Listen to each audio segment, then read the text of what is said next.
Hello friends, இன்றைக்கி நம்ம touch your heart Korean ட்ராமோட எபிசோட் 12 பார்ட் 2 பார்க்க போகிறோம். இங்கே டிடெக்டிவ் சீனியரை எப்படி பார்த்தாங்க, எப்படி அவங்களுக்கு லவ் வந்துச்சு. இது சிம்பிளான லவ் ஸ்டோரி தான். லவ் அண்ட் ஃபர்ஸ்ட் சைட் மாதிரி தான் இதுவும்.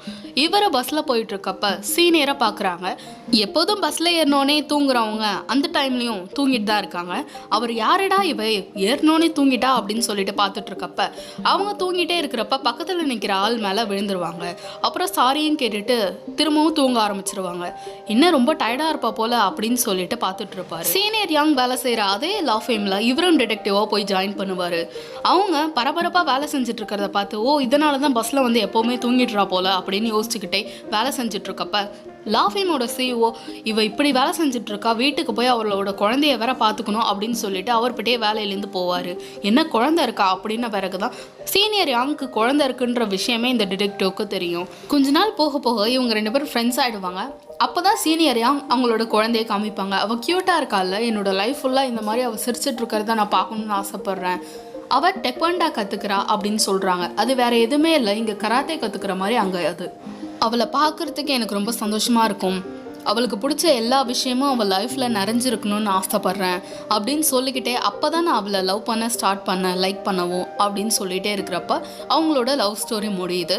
அவங்களோட ஸ்டாப்பும் வந்துடுச்சு. டிடெக்டிவ் எப்போதும் போல் சீனியர் யாங்க எழுப்பி விட்டுறாங்க. ஹீரோ ஹீரோயின் வீட்டுக்கு போகிறது தான் அடுத்த சீன். ஹீரோயின் ஹீரோ கிட்ட ரொம்ப தேங்க்ஸ், முன்ன மாதிரி ஒரு பாய் ஃப்ரெண்ட் கிடைக்க நான் ரொம்ப கொடுத்து வச்சுருக்கணும். நீ எனக்கு எல்லாத்துமே கற்றுக் கொடுத்துட்ட, நான் தனியாக உட்காந்து சாப்பிட்றதுக்கு கூட. அதுக்காக நான் உனக்கு 100 மார்க்கு 99 மார்க்ஸ் தரேன் அப்படின்ன பிறகு அந்த 1 மார்க் ஏன் என்கிட்டேருந்து போச்சு அப்படின்னு சொல்லிட்டு கேட்குறாரு. அது வேற எதுவும் இல்லை, நீ என்கிட்ட எப்போதுமே ஃபார்மலாக தான் பேசுகிற, இன்ஃபார்மலாக பேசணும். என்னோட பேர் சொல்லி கூப்பிட்றத கூட நீ அவ்வளோ ஃபார்மலாக கூப்பிடுற, அப்போ தான் எனக்கு ரொம்ப கம்ஃபர்டபுளாக இருக்கும். அப்படி இல்லைன்னா எனக்கு கொஞ்சம் அன்கம்ஃபர்டபுளாக தான் இருந்துகிட்ருக்கும். நீ எப்படி யூரியமை கூப்பிட்றியோ அதே மாதிரி என் அட்வான்டேஜ் எடுத்து பேசு அப்படின்னு சொல்கிறாங்க. இல்லை, நான் யூரியம் கூட ரொம்ப நாள் இருந்தேன், காலேஜ்லேயும் சரி இப்போயும் சரி, அதனால நான் கம்ஃபர்டபுளாக அவகிட்ட பேச முடியும். ஆனால் நீ திடீர்னு எனக்கு பழக்கம் வராத வார்த்தையை சொல்ல சொன்னால் நான் என்ன பண்ணுறது அப்படின்னு சொல்லிட்டு கேட்குறாரு. இப்போ நான் திடீர்னு நான் உங்ககிட்ட பேசுகிற விதத்தை மாற்றிக்கிட்டேன்னா லா ஃபேமில் எல்லாருக்கும் சந்தேகம் வந்துடும், அதுக்காக நான் இப்படியே இருந்துக்கிறேன் அப்படின்னு சொல்கிறாரு ஹீரோ. நீ சொல்கிறதுலேயும் ஒரு பாயிண்ட் இருக்குது அப்படின்னு சொல்லிக்கிட்டே இருக்கிறப்ப ஹீரோயினோட மேனேஜர் என்ன 2 பேரும் இங்கே பேசிகிட்டு இருக்காங்க, யாரை கேட்டு நீ இவளை கூட்டிகிட்டு வந்த அப்படின்னு சொல்லிட்டு கத்திட்டு இருக்காரு. என்ன பண்ணிட்டு இருக்க நீங்கள் வா அப்படின்னு சொல்லிட்டு மேனேஜரை பிடிச்சி இழுத்துட்டு போயிட்டு இருக்காங்க. அப்பயும் ஹீரோயினோட மேனேஜர் அந்த கேட்டு முன்னாடி நின்றுட்டு ஹீரோவை முறைச்சு பார்த்துட்டு இருப்பான். என்ன பண்ணிட்டு இருக்கான்னு சொல்லிட்டு ஹீரோயின் திரும்பவும் பிடிச்சி இழுத்துட்டு உள்ள கூட்டிட்டு போயிடுவாங்க. இங்கே ஹீரோ அவளோட கசின் ரொம்ப ப்ரொடெக்டிவாக இருக்கான், இது நமக்கு ரொம்ப நல்லது அப்படின்னு சொல்லிட்டு போவார். நான் தான் சொன்னல நான் தனியாக வீட்டுக்கு வந்துக்கிறேன், எதுக்கு நீ வந்த அப்படின்னு சொல்லிட்டு ஹீரோயின் மேனேஜர் கிட்ட கத்திட்டு இருக்காங்க. இல்லை, உங்களோட ரிலேஷன்ஷிப் எனக்கு சுத்தமாக புரியல. சில டைம் பார்க்குறப்போ நீங்கள் சண்டை போட்டுக்கிறீங்க, சில டைம் பார்க்குறப்ப நீங்கள் ரொம்ப க்ளோஸாக இருக்கீங்க, என்ன தான் நினச்சிட்டு இருக்கீங்க அப்படின்னு சொல்லிட்டு அவரும் கத்திட்டு இருக்காரு. நாங்கள் க்ளோஸ் ஆகிட்டோம், இப்போ நாங்கள் 2 பேரும் ஒரே இடத்துல வேலை பார்க்குறோம் அப்படின்னு சொல்லிட்டு ஹீரோயின் சொன்னோன்னே அதெல்லாம் எனக்கு தெரியாது, இனிமேல் அவன் வந்து உன்னை விடக்கூடாது அப்படின்னு மேனேஜர் சொல்லிடுவார். உடனே ஹீரோயின் நான் எல்லா உண்மையும் அவர்கிட்ட சொல்லிடலாமா அப்படின்னு சொல்லி கேட்டோடனே என்ன உண்மைன்னு சொல்லிட்டு மேனேஜர் கேட்குறாரு.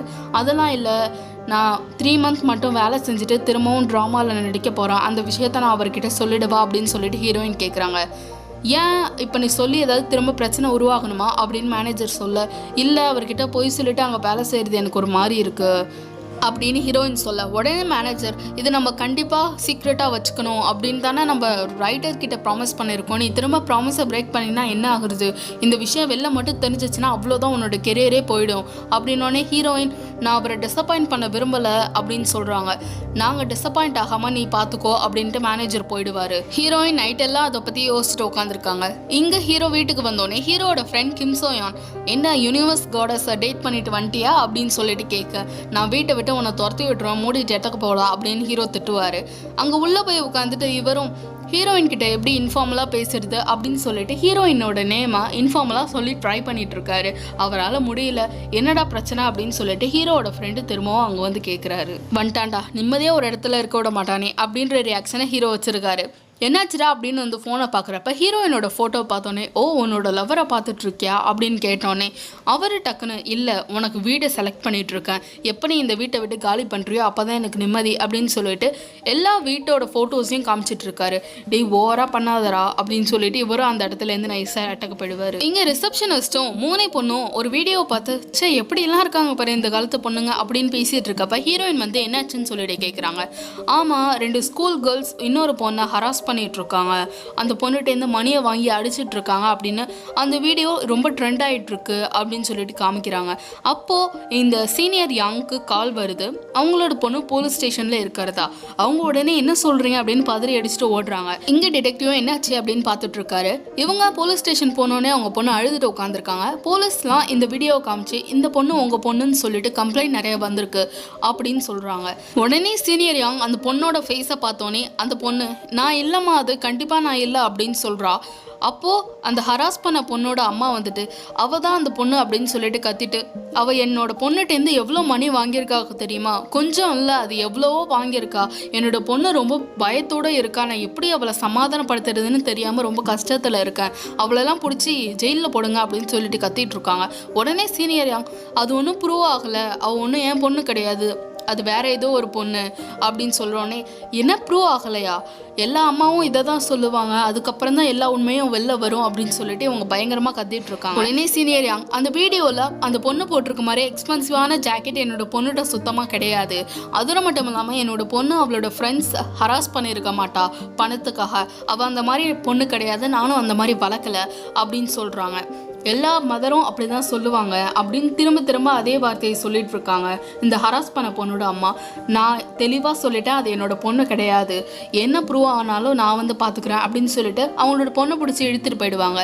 உடனே அவங்களோட பொண்ணு, தேங்க்ஸ்மா என்னை நம்பினதுக்கு அப்படின்னு சொன்னோடனே, சரி ஸ்கூலுக்கு போகலாம் வா அப்படின்னு சொல்லிட்டு கூட்டிகிட்டு போகிறாங்க. சீனியர் யாங்கும் லாஃபீமுக்கு கால் பண்ணி எல்லாம் முடிஞ்சிருச்சு சரியாயிடுச்சு அப்படின்னு சொல்லிட்டு பேசிகிட்டு இருக்காங்க. எங்கே லாஃபீமோட சிஓ, கவலைப்படாதீங்க எல்லா லாயரும் இங்கே தான் இருக்காங்க, ரொம்ப கவலைப்படாதீங்க, நம்ம பொண்ணுலாம் அப்படி கிடையாது அப்படின்னு சொல்லிட்டு பேசிகிட்டு இருக்காங்க. அந்த விஷயத்த ஹீரோ கூடயும் ஷேர் பண்ணிக்கிறாரு. நம்ம அவளுக்கு கண்டிப்பாக ஹெல்ப் பண்ணணும், ஏன்னா அவளுக்கு அவளோட பொண்ணு தவிர வேறு யாருமே கிடையாது அப்படின்னு லாஃபீமோட சிஓ சொல்லிக்கிட்டே இருக்கிறப்ப ஹீரோ கவலைப்படாதீங்க நான் பார்த்துக்கிறேன் அப்படின்னு சொல்லுவார்.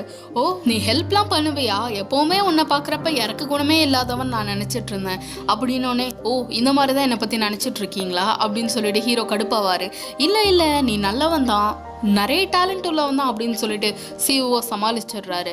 சீனியர் யாங் பயங்கர கடுப்பில், எவ்வளோ தைரியம் இருந்தால் என் பொண்ணை பற்றி இப்படி பேசிகிட்டு இருப்பாங்க, என்ன இவ துணியை எப்படி போட்டு வச்சிருக்கா அப்படின்னு சொல்லிட்டு அவங்களோட பொண்ணோட துணியெல்லாம் சரி பண்ணிட்டு இருக்கப்ப அந்த வீடியோவில் போட்டிருந்த அதே எக்ஸ்பென்சிவான ஜாக்கெட் எங்கேயோ இருக்குது, என்னது இந்த ஜாக்கெட் இங்கே இருக்குது, நான் இந்த ஜாக்கெட் அவளுக்கு வாங்கி தந்ததே இல்லையே அப்படின்னு சொல்லிட்டு கையெல்லாம் பயங்கரமாக நடுக்குது. அதை எடுத்து பார்த்துட்டு இருக்காங்க, கண்லேருந்து தண்ணி வருது. இது உண்மையாக இருக்கக்கூடாதுன்னு சொல்லிட்டு அவங்க பொண்ணை தேடி நடந்து போயிட்டு இருக்கப்ப அவங்க பொண்ணு ஸ்கூல்லேருந்து வந்து ஒரு பொண்ணை, என்ன இப்படி தான் நீ நினச்சிட்டு இருக்கியா அப்படின்னு சொல்லிட்டு ஒரு பொண்ணை பிடிச்சி தள்ளி விட்டுறா. அந்த பொண்ணு நான் வேணுக்குனே பண்ணலை என்னை மன்னிச்சிரு அப்படின்னு சொல்லிட்டு அழுதுட்ருக்கா. அதான் அவங்க அம்மா பார்த்துருவாங்க. என்ன பண்ணுறதுனே தெரியாமல் கண்டுக்காத மாதிரி அந்த இடத்துலேருந்து போயிடுவாங்க அவங்க அம்மா. இவளுக்கும் என்ன பண்ணுறதுனே தெரியாது, ரொம்ப சோகமாக நின்றுட்டுருப்பா. மறுநாள் காலையில் ஆஃபீஸில் சீனியர் யாங் அவங்களோட பொண்ணை பற்றி யோசிச்சுட்டு இருப்பாங்க. எல்லா லாயர்ஸும் சுற்றி உட்காந்துட்டு, கவலைப்படாதீங்க நாங்கள் பார்த்துக்குறோம், உங்கள் பொண்ணு அப்படிலாம் கிடையாதுன்னு எங்களுக்கு நல்லாவே தெரியும் அப்படின்னு சொல்லிட்டு அந்த கேஸை பற்றி யோசிச்சுட்டு எல்லாரும் உட்காந்துருக்காங்க. உடனே சீனியர் யாங், என் பொண்ணு அப்படி தான் நான் நினைக்கிறேன், என் பொண்ணை நான் கரெக்டாக வளர்க்கலை, ஆனால் எல்லாரை விடவும் நான் அவளை நல்லா தான் பார்த்துக்கிட்டேன், ஏன் அப்போ இப்படி மாறினான்னு தெரியல அப்படின்னு சொல்லிட்டு அழுதுகிட்டே அந்த இடத்துலேருந்து போயிடுவாங்க. ஹீரோயின் பின்னாடியே போய் என்னாச்சுன்னு சொல்லி விசாரிக்கிறப்ப நடந்த விஷயத்தெல்லாம் ஹீரோயின் கேட்டால் சீனியர் யாங் சொல்லிடுறாங்க. நான் அவள்கிட்ட கேட்டேன் இந்த ஜாக்கெட் யாரும் அவனுக்கு வாங்கி கொடுத்தான்னு சொல்லி, ஆனால் அவள் பதிலே சொல்லலை. கண்டிப்பாக மற்ற குழந்தைங்கள்ட்டேருந்து தான் இந்த பணத்தை வாங்கியிருப்பான்னு எனக்கு தெரிஞ்சிருச்சு, ஆனால் எல்லாரோட பேரண்ட்ஸ் தந்த அன்பை விட நான் நிறையா தான் அவளுக்கு தந்து வளர்த்தேன் அப்படின்னு சொல்லிட்டு திரும்பவும் எமோஷ்னலாக அழுவ ஸ்டார்ட் பண்ணிடுறாங்க. ஹீரோயின் சமாதானப்படுத்திட்டு எங்கள் டிடெக்டிவ் ஆஃபீமோட சிஓ ஹீரோ 3 பேரும் அந்த வீடியோவை திரும்ப பார்த்துட்டு இருக்காங்க. சீனியர் யாங் அந்த பொண்ணை வளர்க்க ரொம்ப கஷ்டப்பட்டுருக்காங்க, நம்ம இதுக்கு கண்டிப்பாக ஹெல்ப் பண்ணியே ஆகணும் அப்படின்னு சொல்லிட்டு ரொம்ப தீவிரமாக பார்த்துட்ருக்காங்க. அந்த பொண்ணு கண்டிப்பாக மிஸ்ஸியாங்கோட பொண்ணு தானா அப்படின்னு சொல்லிட்டு கேட்டோன்னே, இல்லை ஆனால் அவங்களோட பொண்ணு தான், நான் இல்லைன்னு சொல்லிட்டு திரும்ப திரும்ப சொல்லிட்டு இருக்காளே, சீனியர் யாங் தான் ஏதோ தப்பாக புரிஞ்சுக்கிட்டாங்கன்னு நான் நினைக்கிறேன். ஏன்னா அவங்களோட பொண்ணு தான் நான் இல்லைன்னு திரும்ப திரும்ப சொல்லிட்டு இருக்காளே அப்படின்னு ஹீரோ சொன்னோன்னே, டிடெக்டிவ் சரி நான் போய் பேசுகிறேன் அந்த பொண்ணுக்கிட்ட அப்படின்னு சொல்லிட்டு ஹீரோயினோட போய் அந்த பொண்ணுக்கிட்ட பேசிகிட்டு இருக்காங்க. உங்கள் அம்மா உன்னை பற்றி நிறைய சொல்லியிருக்காங்க எங்ககிட்ட, நீ க்யூட்டாக இருப்ப, கராத்தெலாம் வேறு கற்றுட்ருக்கியாமே அப்படின்னு சொல்லிட்டு டிடெக்டிவ் அந்த பொண்ணுக்கிட்ட பேச ட்ரை பண்ணிட்டு இருக்காங்க. ஆனால் அந்த பொண்ணு நான் கிடையாதுன்னு சொல்கிறான்ல, எதுக்கு என்கிட்ட திரும்ப திரும்ப பேசிகிட்டு இருக்கீங்க அப்படின்னு சொல்லிட்டு உட்காந்துருக்கா பயங்கர கோவத்தோட. உடனே ஹீரோயின், அந்த பொண்ணு எதுக்காக இன்னொரு பொண்ணை பிடிச்சி தள்ளி விட்டு ஹராஸ் பண்ணிட்டு இருந்தா, அதாவது உனக்கு தெரியுமா அந்த பொண்ணு யாரு, எதுக்காக உன்னை இதில் மாட்டி விட்டா, அதை எதோ சொல்லு அப்படின்னோடனே அப்போ தான் அந்த பொண்ணு திரும்பி பார்ப்பா. ஆனால் வாய் திறந்து எதுவுமே சொல்ல மாட்டா. உடனே டிடெக்டிவ், சரி அந்த ஜாக்கெட்டாவது எப்படி வந்ததுன்னு சொல்லு, உங்கள் அம்மா நான் வாங்கி கொடுக்கலன்னு சொல்கிறாங்க, அப்போ யார்கிட்டேருந்து நீ அதை வாங்கின அப்படின்னோடனே, நான் தான் எதுவுமே சொல்ல மாட்டேன், நான் தான் கிடையாதுன்னு சொல்கிறேன்ல, எதுக்கு என்கிட்ட திரும்ப திரும்ப வந்து பேசிகிட்டு இருக்கீங்க, எங்கள் அம்மா கூட என்னை நம்பலை, அப்புறம் என்ன இருக்குது நான் சொல்கிறதுக்கு அப்படின்னு சொல்லிட்டு போயிடுவா. டிடெக்டிவ் மட்டும் அந்த பொண்ணை ஃபாலோ பண்ணிவிட்டு, சரி உனக்கு டெக்கி போக்கி பிடிக்குமா அப்படின்னு சொல்லிட்டு கேட்குறாரு. அடுத்த சீனில் டிடெக்டிவ் ஆஃபீஸ்க்கு வந்து ஹீரோயின் கிட்ட, மிஸ்யாங்கோட பொண்ணு எதுவுமே சொல்ல மாட்றா என்கிட்ட, நான் எவ்வளவோ பேச ட்ரை பண்ணேன் ஆனால் எதுவும் சொல்ல மாட்றா, இதுக்கு ஏதாவது ரீசன் இருக்கணும், உண்மையான புள்ளி இவளை மிரட்டி வச்சுருக்கணும், யார்கிட்டையும் சொல்லக்கூடாதுன்னு, அதனால தான் இவள் சொல்லாமல் இருக்கான்னு நான் நினைக்கிறேன் அப்படின்னு பேசிக்கிட்டே இருக்கிறப்ப ஹீரோ வந்துட்டு 2 ரீசன் இருக்குது. ஒன்று அவள் பயந்துட்டு சொல்லாமல் இருக்கணும், இன்னொன்று அவங்கள சொல்லக்கூடாது, ஏன்னா அவங்க நம்ம ஃப்ரெண்டாக இருக்கலாம், வேறு யாராவது இருக்கலாம், அப்படின்றனால சொல்லாமல் இருக்கணும் அப்படின்னு சொல்லுவார். ஸ்கூலில் ஒரு வீடியோ மாட்டியிருக்கோம், அதை பார்க்கறதுக்காக ஹீரோவும் சீனியர் யாங்கும் போயிருப்பாங்க. அதே மாதிரி அந்த பொல்லி அதே ஜாக்கெட்டை போட்டுட்டு 2 பேரோட சேர்ந்து ஒரு பொண்ணை அடித்து என்னமோ கேட்டுட்ருப்பா. அந்த பொண்ணோட ஃபேஸை அதில் தெரிஞ்சிடும், அது என்னோட பொண்ணு கிடையாது, இந்த பொண்ணோட தான் என்னோட பொண்ணு சண்டை போட்டுட்டு இருந்தா அகாடமி முன்னாடி, அதை பார்த்து தான் நான் தப்பாக புரிஞ்சுக்கிட்டேன் போல அப்படின்னு சொல்லிட்டு சீனியர் யாங் அழுதுட்டு இருக்காங்க. உடனே ஹீரோ, சரி உங்கள் பொண்ணுக்கிட்ட போய் பேசுங்கன்னு சொல்லி அனுப்பி விட்டுருவாரு. உடனே அந்த புள்ளியை தான் ஃபஸ்ட்டு பார்க்க சீனியர் யாங் போயிருப்பாங்க. நான் உங்ககிட்ட கொஞ்சம் பேசலாமாமா அப்படின்னு சொல்லிட்டு பேச ட்ரை பண்ணிட்டு இருக்காங்க. அதே மாதிரி ஹீரோவுக்கு எல்லா உண்மையும் தெரிஞ்சிருச்சு. அந்த உண்மையை டிடெக்டிவோடையும் ஹீரோயினோடையும் ஷேர் பண்ணிட்டு இருக்காரு. அதாவது சீனியர் யாங்கோட பொண்ணு ஜின்னியும் அந்த புல்லையும் சின்ன வயசுலேருந்து க்ளோஸான ஃப்ரெண்ட்ஸ். அதுக்கப்புறம் அந்த பொண்ணு வேற ஒரு புல்லிஸோட சேர்ந்து இந்த மாதிரி நடந்துக்க ஆரம்பிச்சிட்டா. அதனால சீனியர் யாங்கோட பொண்ணு அவகிட்ட பேசுறது நிறுத்திக்கிட்டா. ஆனால் இந்த மாதிரி வேலை செய்கிறப்ப மட்டும் சீனியர் யாங்கோட பொண்ணுக்கிட்ட அந்த ஜாக்கெட்டை வாங்கி இந்த மாதிரி வேலை செய்ய ஸ்டார்ட் பண்ணியிருக்கா. ஏன்னா பனிஷ்மெண்ட்டுக்கு பயந்துட்டு இந்த மாதிரி மாட்டிக்கிட்டா கூட சீனியர் யாங்கோட பொண்ணு சொல்லிடலாம் அப்படின்றதுக்காக அவளோட ஜாக்கெட்டை வாங்கி போட்டுட்டு இந்த மாதிரி வேலையை செஞ்சா அப்படின்னு சொல்லிடுறாரு. உடனே ஹீரோயின், அப்புறம் ஏன் ஜின்னி அவளை பற்றி சொல்லியிருக்க வேண்டியதானே, எதுக்கு சொல்லாமல் இருந்தா அப்படின்னு சொல்லிட்டு கேட்குறாங்க.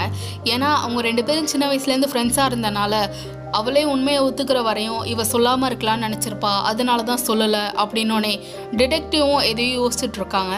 உடனே சீனியர் யாங் கிட்ட போய், உங்களோட பொண்ணு எதுவும் சொல்லக்கூடாதுன்னு சொல்லியிருந்தாங்க, ப்ராமிஸும் வாங்கியிருந்தா, ஆனால் நான் இதை உங்ககிட்ட சொல்லலைன்னா இந்த பிரச்சனை சால்வ் ஆகாது அப்படின்னு சொல்லிட்டு சொல்ல ஸ்டார்ட் பண்ணுறாங்க.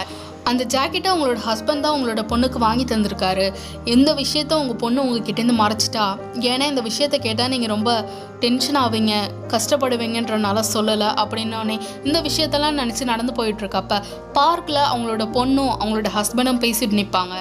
சீனியர் யாங்கோட பொண்ணு அவங்க அப்பா கிட்ட, நான் இனிமேல் உங்களை மீட் பண்ண மாட்டேன், உங்களை மீட் பண்ணுற விஷயத்த அம்மா கிட்ட சொல்லலாம்னு நினச்சாலும் என்னால் சொல்ல முடியல, இது தப்பு, அம்மாவுக்கு தெரியாமல் நான் உங்களை மீட் பண்ணுறது ரொம்ப தப்பு அப்படின்னு சொல்லிட்டு யோசிச்சுக்கிட்டு அவங்க உட்காந்துருப்பா. உடனே சீனியர் யாங் அவகிட்ட போயிட்டு, உங்கள் அப்பா கிட்ட பேசிகிட்டு இருந்தியா, இதே நீ என்கிட்ட சொல்லலை அப்படின்னு சொல்லிட்டு கேட்குறாங்க. இல்லை, அவர் உங்களை ரொம்ப கஷ்டப்படுத்தியிருந்தார், இந்த விஷயம் தெரிஞ்சால் நீங்கள் இன்னும் கஷ்டப்படுவீங்கன்னு தான் நான் சொல்லலை அப்படின்னு சீனியர் யாங்கோட பொண்ணு சீனியர் யாங் கிட்ட சொல்கிறா.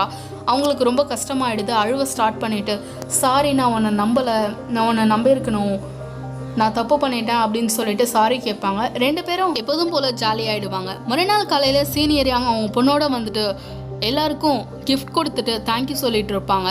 டிடெக்டிவ்க்கும் ரொம்ப ஹாப்பியாக இருக்கும், அந்த பொண்ணு கொடுத்த கிஃப்டையே பார்த்து சிரிச்சிட்டு இருப்பாரு. இங்கே ஏஜென்சி ஓனரும் மேனேஜரும் ஹீரோயின் எப்படி வேலை செஞ்சிட்ருக்கா, நல்ல இம்ப்ரூவ்மெண்ட்டாக இருக்காளா, எந்த பிரச்சனையும் இல்லையா அப்படின்னு சொல்லிட்டு பேசிகிட்டு இருக்கப்ப ஹீரோயினுக்கு ஒரு கிஃப்ட் வந்திருக்கும். அந்த பார்சலை பிரித்த பிறகு அதில் ஒரு செடி இருக்கும். இந்த செடி எப்போவுமே அவள் அனுப்புறது தானே அப்படின்னு சொல்லிட்டு 2 பேரும் பயங்கர ஷாக் ஆகிடுவாங்க.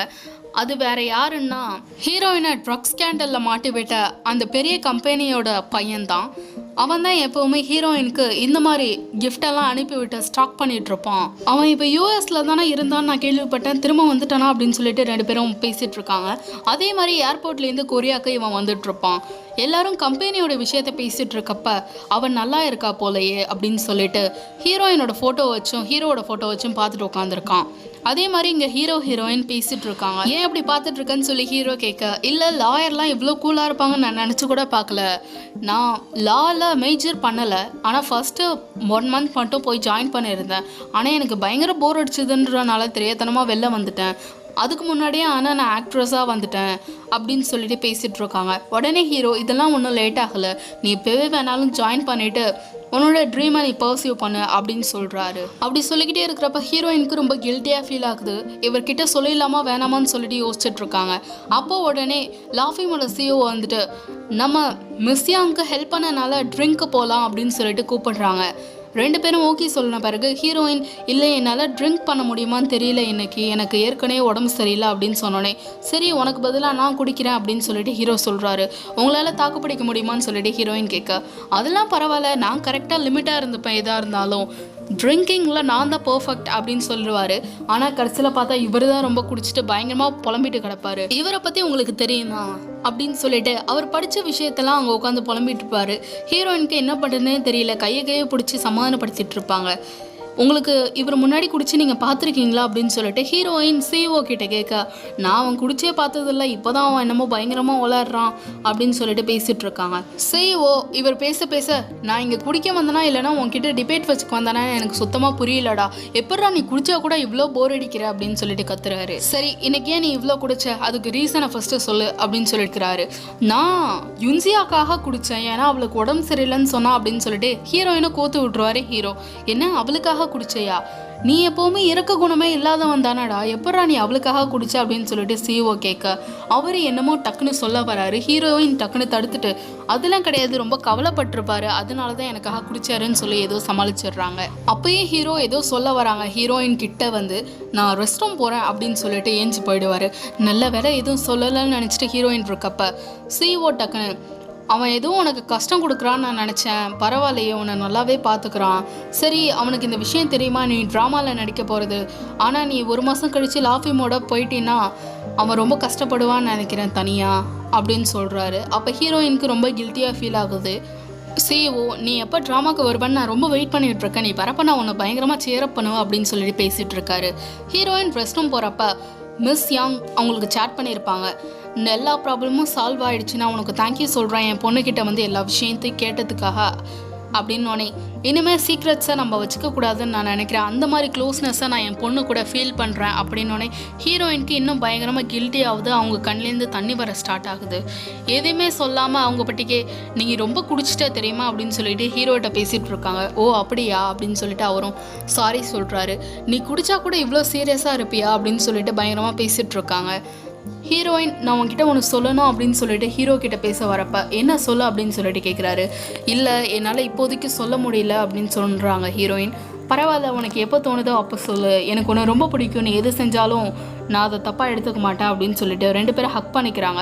அவங்க 2 பேரும் ஹக் பண்ணிட்டு நின்றுட்டு இருக்கிறத எங்கள் ட்ரக்ஸ் ஸ்கேண்டலில் மாட்டிவிட்ட பெரிய கம்பெனி ஓனரோட பையன் பார்த்துடுறான். ஓகே ஃப்ரெண்ட்ஸ், இதோட 12th எபிசோட் ஃபுல்லாகவே ஃபினிஷ் ஆகிடுச்சு. உங்களுக்கு 13th எபிசோட் நாளைக்கு இல்லைனா அதுக்கு மறுநாள் போட்டுருவேன். அதுவரை என் சேனலை ஷேர் பண்ணுங்கள், லைக் பண்ணுங்கள், சப்ஸ்கிரைப் பண்ணுங்கள். தேங்க்யூ.